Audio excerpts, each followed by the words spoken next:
வணக்கம். இந்த விடியா திமுக அரசு ஆட்சிக்கு வந்ததிலிருந்தே தொடர்ந்து பல்வேறு பிரச்சனைகளை பற்றி நான் அறிக்கை மூலமாகவும் ஊடக பேட்டிகள் மூலமாகவும் சட்டமன்றத்திலும் மக்களின் கவனத்திற்கு பல முறை கொண்டு வந்திருக்கின்றேன். இப்போது இருக்கின்ற இந்த பிரச்சனையின் வீரியம் உணர்ந்து நான் இந்த காணொளி மூலமாக உங்களிடம் பேசுகிறேன். திமுகவின் அயலக அணி மாவட்ட அமைப்பாளர் ஜாபர் சாதிக் சர்வதேச அளவில் போதைப்பொருள் மாஃபியாவாக வளர்ந்து இன்றைக்கு உலகம் முழுவதும் தேடப்படும் குற்றவாளியாக இருக்கின்ற செய்தி உங்கள் எல்லோருக்கும் தெரியும்.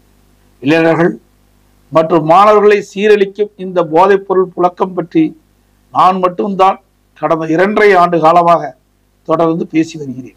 இந்த விடியா திமுக அரசை எச்சரித்தும் மக்களிடம் விழிப்புணர்வு ஏற்படுத்தியும் பேசி வருகிறேன். இது நம் அனைவரது வாழ்வியலை ஒட்டுமொத்தமாக பாதிக்கின்ற ஒரு விஷயம். இதில் அதிகமாக பாதிக்கப்படுவது நமது குழந்தைகளான பள்ளி கல்லூரியில் படிக்கும் மாணவர்களும் ஐடி துறையில் வேலை பார்க்கும் இந்த தலைமுறை இளைஞர்களும் தான். ஒரு பெற்றோராக நாம் இந்த பிரச்சனையை குறித்து சிந்தித்து பார்க்க வேண்டும். ஒரு தந்தையாகவோ தாயாகவோ நம்முடைய முதல் மற்றும் முக்கியமான கடமை நம்முடைய பிள்ளைகளுக்கு நல்லதொரு எதிர்காலத்தை அமைத்து தருவதுதான். ஆளும் திமுக கட்சி நிர்வாகி, அதுவும் திரு ஸ்டாலின் அவர்கள் குடும்பத்திற்கு நெருக்கமாக இருக்கின்ற ஒருவர் போதைப்பொருள் மாஃபியா தலைவராக இருக்கின்றார் என்றால் இது ஸ்டாலின் அவர்களே தமிழ்நாட்டை அகல பாதாளத்துக்கு அழைத்து செல்கிறார். நேற்று ஒரே நாளில் மட்டும் காலையில் மதுரையிலும் போதைப்பொருள் பறிமுதல், மதியம் உளுந்தூர்பேட்டையில் பள்ளி மாணவர்களுக்கான இனிப்போடு கலந்திருந்த கஞ்சா பொட்டலங்கள் பறிமுதல், மாலை சென்னை கொடுகு குப்பை கிடங்கில் கொட்டப்பட்டிருந்த போதைப்பொருள் பறிமுதல் என்று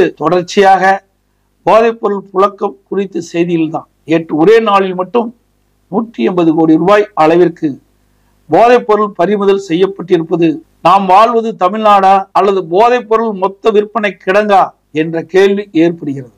தமிழகத்தில் புழக்கத்தில் உள்ள போதைப் பொருட்கள் கடலளவு, ஆனால் தற்போது பறிமுதல் செய்யப்பட்டுள்ள போதைப்பொருள் கையளவு என பொதுமக்களிடையே அச்சம் ஏற்பட்டுள்ளது. போதைப்பொருள் புழக்கத்தையும் இதனையும் தடுக்க நடவடிக்கை எடுக்காமல் கையெட்டி வேடிக்கை பார்த்து சர்வதேச போதைப்பொருள் மாஃபியாவுக்கு கருவியாக இருக்கும் விடியா திமுக ஆட்சி இனியும் தொடர்ந்தால் தமிழ்நாட்டை ஆண்டவனாலும் காப்பாற்ற முடியாது. நாளை அனைத்து இந்திய அண்ணா திராவிட முன்னேற்ற கழகத்தின் சார்பாக அனைத்து மாவட்ட தலைநகரிலும் இளைஞர்களும் பெண்களும் பொதுமக்களும் ஒன்று கூடி மாபெரும் கண்டன ஆர்ப்பாட்டம் நடைபெறும். 4ஆம் தேதி ஆர்ப்பாட்டத்துடன் இது நிற்கப் போவதில்லை. இந்த போதைப்பொருள் மாஃபியா கும்பல் முழுவதுமாக கைது செய்யப்பட்டு தமிழ்நாட்டில் கடைசி துளி போதைப்பொருள் ஒழியும் வரை எங்களுடைய போராட்டம் நிச்சயம் தொடரும். நான் இப்போது ஒரு தந்தையாக, உங்கள் குடும்பத்தில் ஒருவனாக உங்களிடம் பேச விரும்புகிறேன்.